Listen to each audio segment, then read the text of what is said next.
Time travel exists. It's here, right now. Thoughts today. Time travel exists. It's happening now. Everything is happening now. In the present moment. All the time. In the very least, we are constantly bombarded with echoes from the future that are all around us, incarnated through friends and synchronicities and all this crazy madness. And it's awesome. I've always been a firm believer that if you can think it or believe it, it's possible.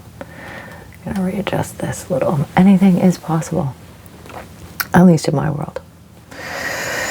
So, welcome. If you're new here, I'm Miss Kitty.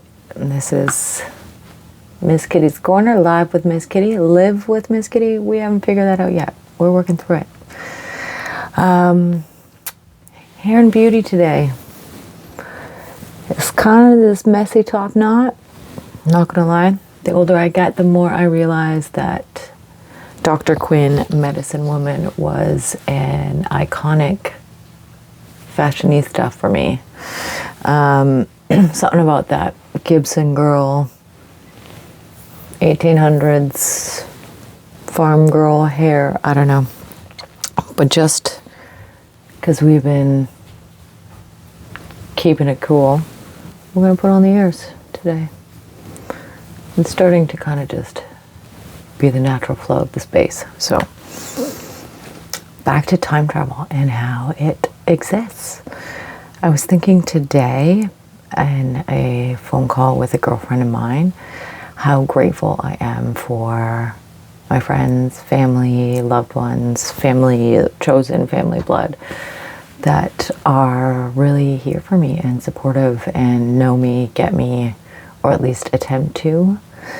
And how amazing and awesome we get to have these experiences with these people that are in the theory or concept of oneness, are just like reflections back to us of ourselves. And I was thinking about how great it is that we can traverse time and space and send messages to ourselves, even through our friends, our family, our loved ones, our pets, our surroundings, our environment. And today I felt like I got a lot of synchronistic messages that came through, so I wanted to share that with you. Thanks for being here. Welcome to the space if you're new here. We just talk about metaphysical things, beauty, pleasure, magic, and movies. I think movies are a pleasure for me. I'm starting to think that.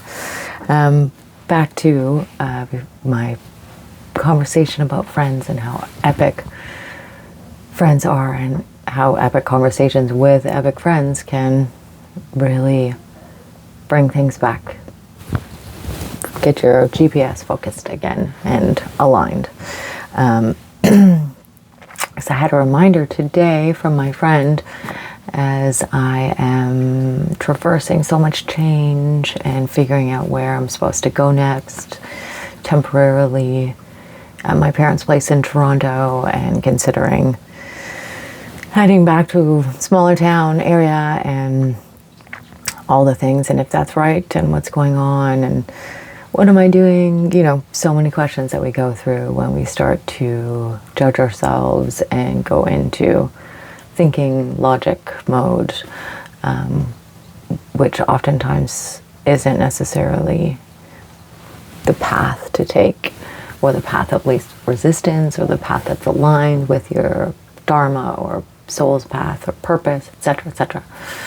So that was something that my girlfriend pointed out to me today, that I need to meditate on where I need to be next, not just think about it from a logical stance, which is so true, so apropos. She knows me well.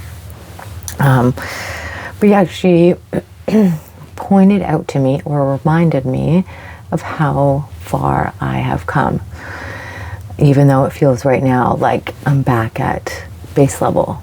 You know that feeling when you feel, I don't know, like, is it you're hitting rock bottom again? I don't know. It's that feeling of scrap that, let's start fresh, let's do it again. And we go through these moments throughout our lives, for sure. This isn't my first one, probably won't be my last one. I am all for adapting, changing, flowing, and growing, and glowing. But yeah, we had this conversation about how far I'd come. And that's also something that I had a conversation with a woman I'm working with now in a mentorship. She is a lovely, amazing, magical woman. And we are friends in real life. And she has amazing, magical offerings. And just power. She's a powerhouse. And I decided to jump into a one-to-one container with her. And she and I were talking the other day about how there's a lot of parts of my story that I don't really share.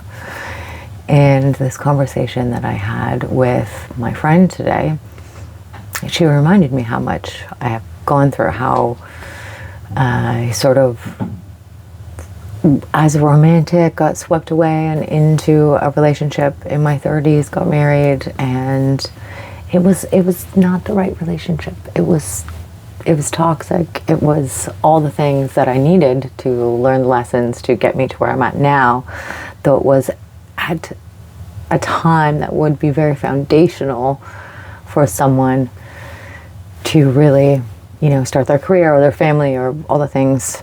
Basically, the plans I had planned, well, they don't often turn out, do they? So, scrap that. In the last, I don't know, how many years now? 5 to 8 years, I've been rebuilding, regoing, recuperating, regenerating, all the re's, rebuilding, for sure. And rewiring, a lot of rewiring in my brain. That coupled with a lot of crazy things in my personal life, car accident, family deaths, and traumas, dramas, you name it. Your baby's mama drama, whatever. It's happened.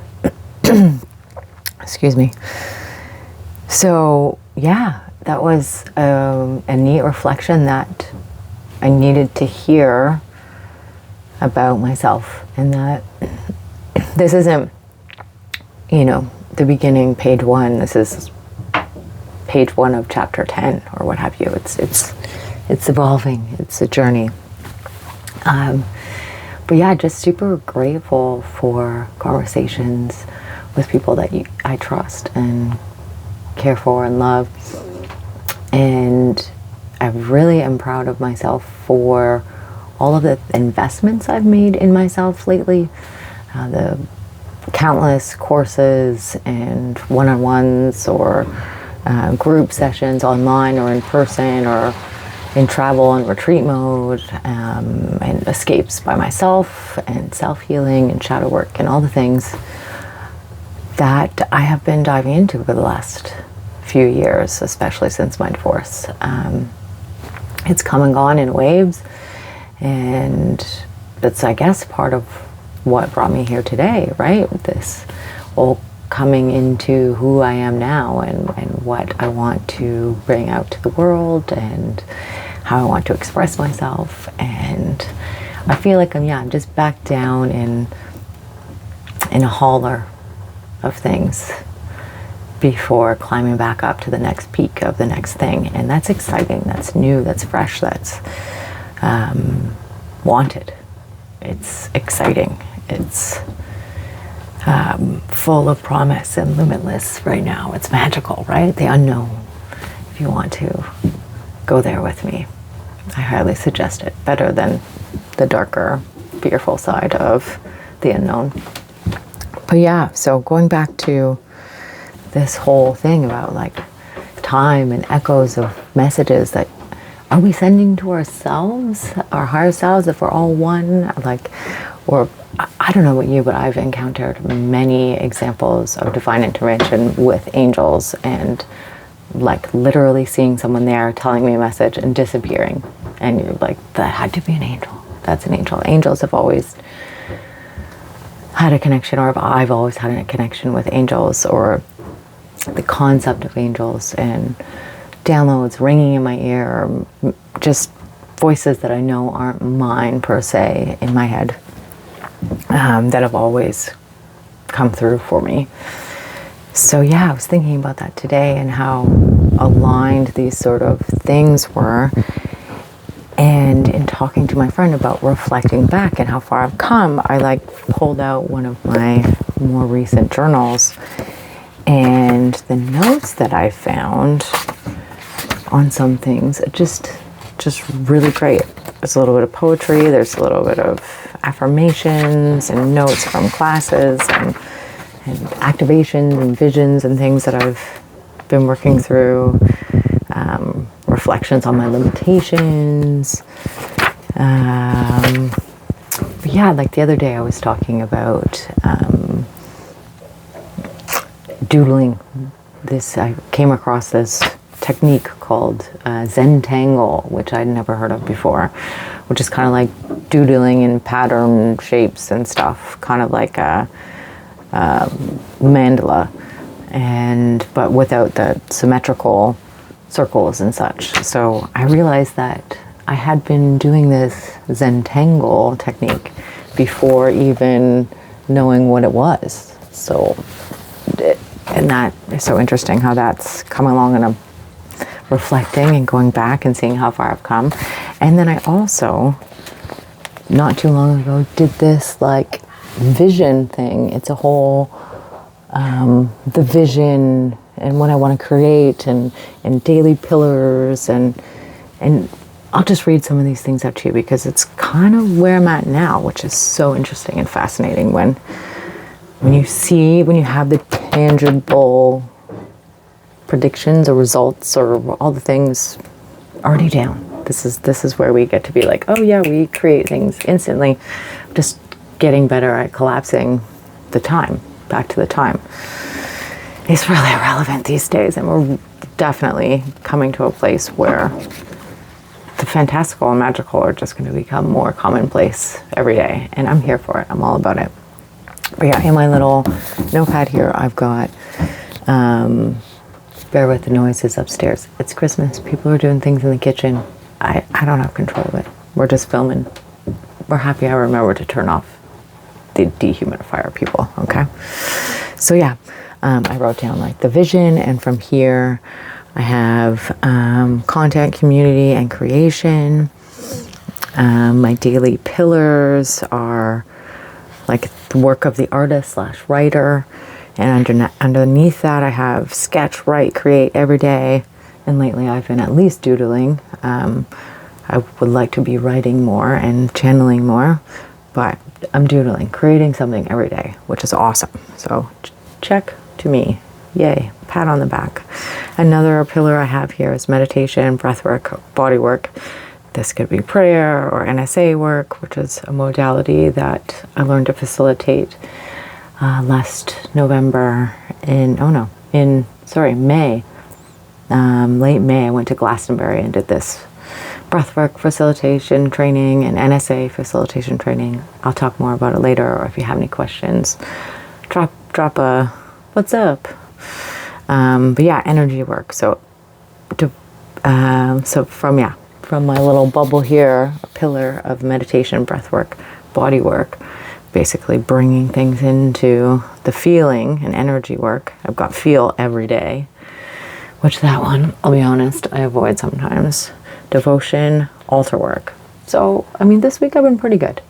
Every time you've seen me down here in the dojo, I've been at my altar doing some stuff and working with that. Another pillar I have, content, community creation. And that one is YouTube videos, 3 per week. Yeah, we're doing it. We're on week 2, and this is Monday. We're aiming for Monday, Wednesday, Friday videos.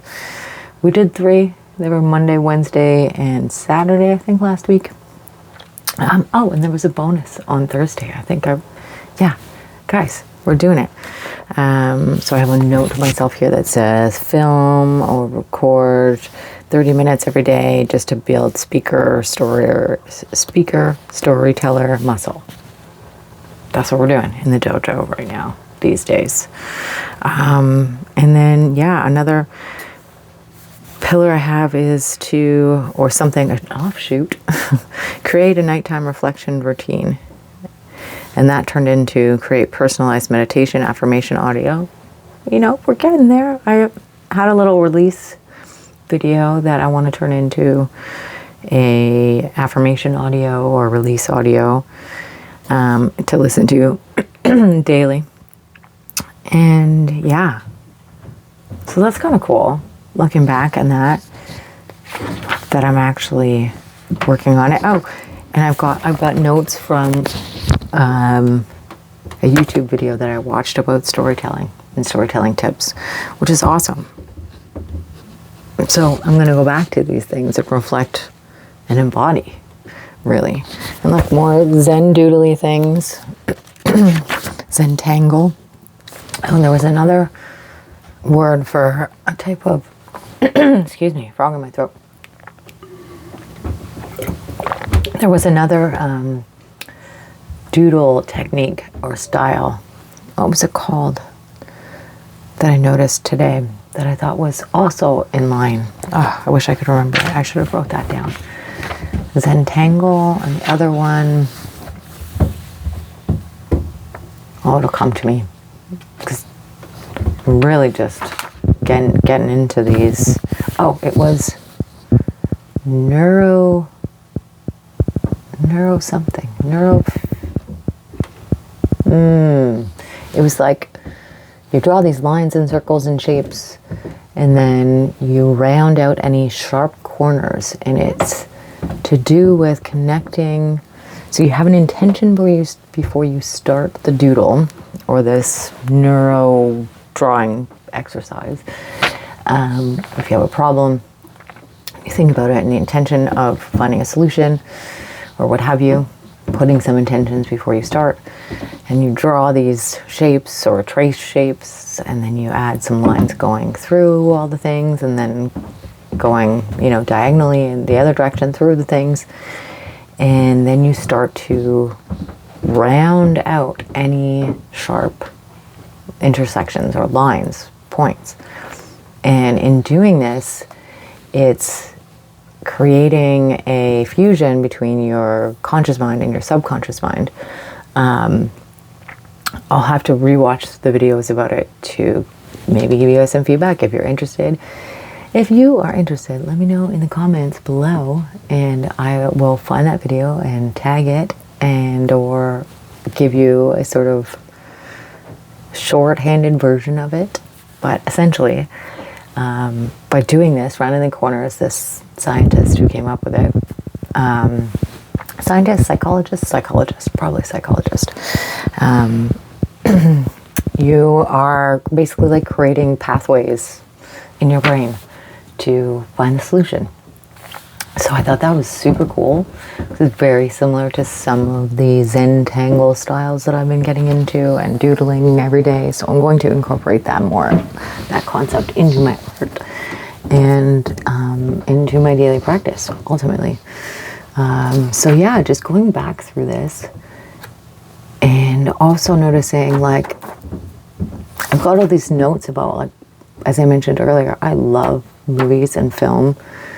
It's just been something that I've always done as a kid. My dad always had us watching movies together, and it's this story from also growing up with visual artists like paintings and filmmakers and all these things in my life growing up, eclectic visual representations of stories, whether they're still or in cinematic form, has always been a way to connect with pop culture or like my sort of British culture upbringing. All my grandparents were sort of from there, and yeah, it's just interesting how movies really affect me when I know that I'm avoiding crying or feeling a certain emotion. I can turn to a movie and help like jog that out of me. And I also find it really inspirational to watch a movie and take notes and look at it from a new perspective, especially movies I've already seen and need to watch or want to rewatch again in a new light with a new lens. It's like reading your favorite book over and over again. You hopefully take away something different every time. So this summer I've had watched a couple of movies and, you know, just have this really spiritual and sort of open-minded perspective about things that I might not have had when I first watched them. So I had like some really interesting notes. Like I rewatched Benny and June. What a great movie. Johnny Depp is just so great in it. If you haven't seen it, highly recommend. It's so cute. It's like, but yeah, I have these my like notes on that movie and how it's sort of this. I'll read it to you. Story of an idiot savant artist, brilliant, mentally infantilized artist. Like these. I made a personal note, like my own personal masculine, feminine, that sort of battle of idiot savant, like genius, crazy, fine line, right? And then I made a note here, big brother Benny is like the ego, protective, overbearing, safe, doesn't like change, unwilling to let go, thinks he knows best. Like if that doesn't describe your ego, I don't know what is.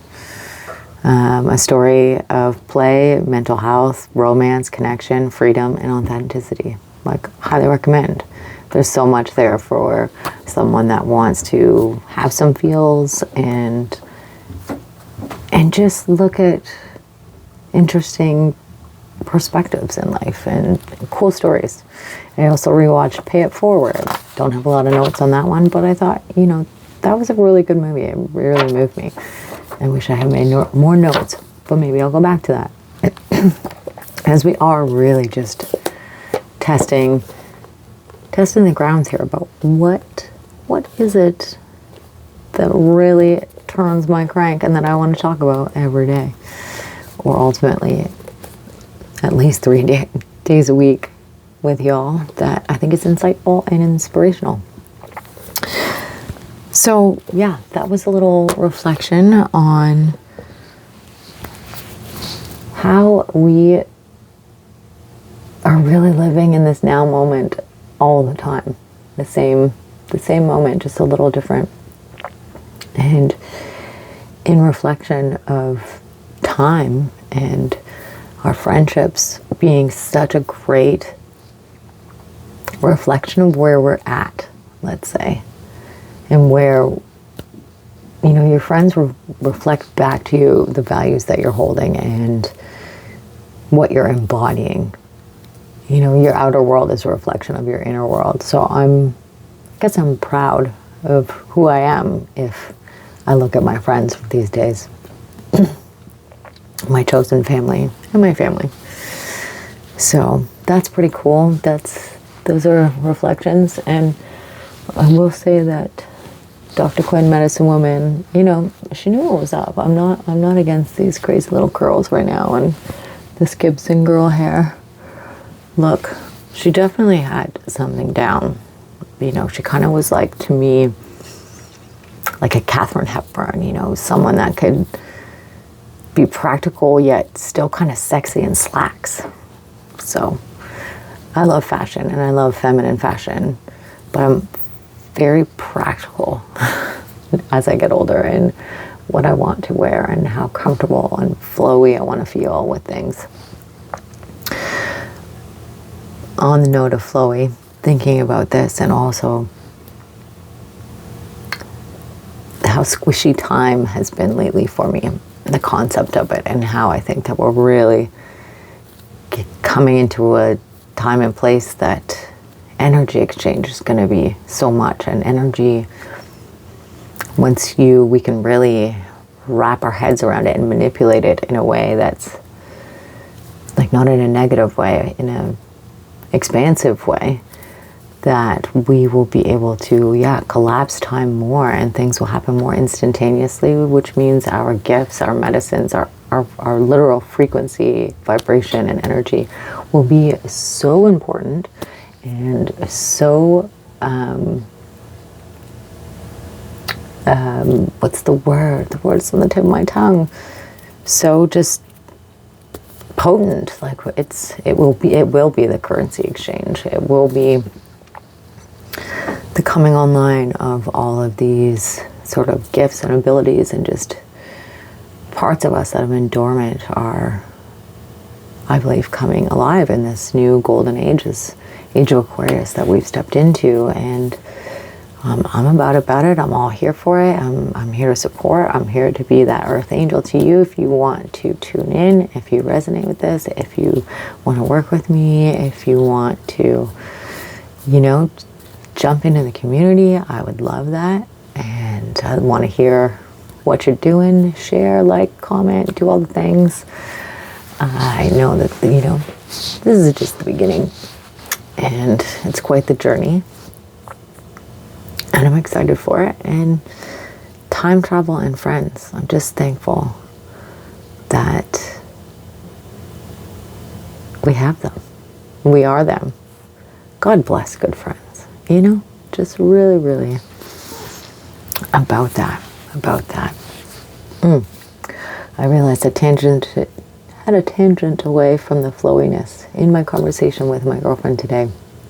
As I wrap this up, I was realizing that I probably won't stay here in Toronto.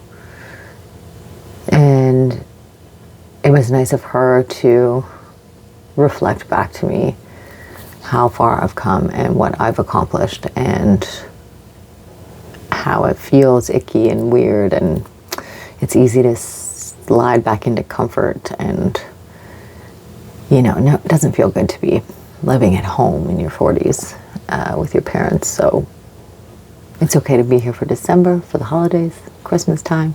Sounds about right. I haven't done Christmas with my family for like 4 years, over 4 years. So that feels good, and Christmas baking and doing some nice stuff for my mom after my grandparents have passed recently, and all this stuff. But I realized that I do fall into this comfortable flow in the house when you're with your family. It can be hard to create that space, that interdependence instead of codependence. Or for me, as a recovering people pleaser, I often just slide into whoever's routine seems the strongest that day, And I realize now that I have a hard time like differentiating that or being decisive on my actions to create those boundaries with myself, to put routines and such in action, and embodying the things that I want to in my family home. Right now, like I said, it's holiday season, so it feels good to just sort of have some fun and get swept away and do things with mom. And after all the sort of grief and loss in the family lately, that just feels extra good to steal all the moments, even if they feel mundane and silly, or at the time, or in reflection, maybe a waste of time, but not really. Like, every moment is a moment if you allow it to be. So I'm definitely someone that is a water baby. It's my element. I work with water for everything. After this, I am going to burn some stuff and release some things that I talked about earlier, go through that release ritual and affirmations that I'd written down, burn some shit, let that out, but then I'm gonna have a nice bath and like rinse it all out, ground myself in water. But I'm a very flowy, go with the flow person. Anyone who really knows me will tell you that I'm pretty adaptable. I am like water. I will take on the form or shape of any container that I am put into. So at times in group dynamics in a space, I get a little lost. It really is beneficial for me to have some alone time to really set up my structure and my space. And yeah, I'm finding that a challenge. Being in the home, the family home right now. Love my family and loving all the things. But it's that frustration of wanting to be ahead, yet also wanting to take things slow and relaxing. I've always been of a tempo that's just graceful, relaxing, chill. And at times it's frustrating when I feel like I'm behind. But friends, or reflections of ourselves, echoes from the future, are always around to let us know and reflect to us that everything's perfect. It's all perfect. It's all happening in perfect timing, in the perfect way. And the universe is supporting and here for it. All the magic. Time can collapse as quickly as you want it to, or as you attune to, I think is the key here. So, if nothing else, time no longer exists if you so choose it. That's the message, I think, today. Time travel is here. So, with that mind-blowing concept and thought, I bid you adieu. Lots of love, grace, nobility, honor, and holiday cheer. Let's go there. All the best. See you on the flip side.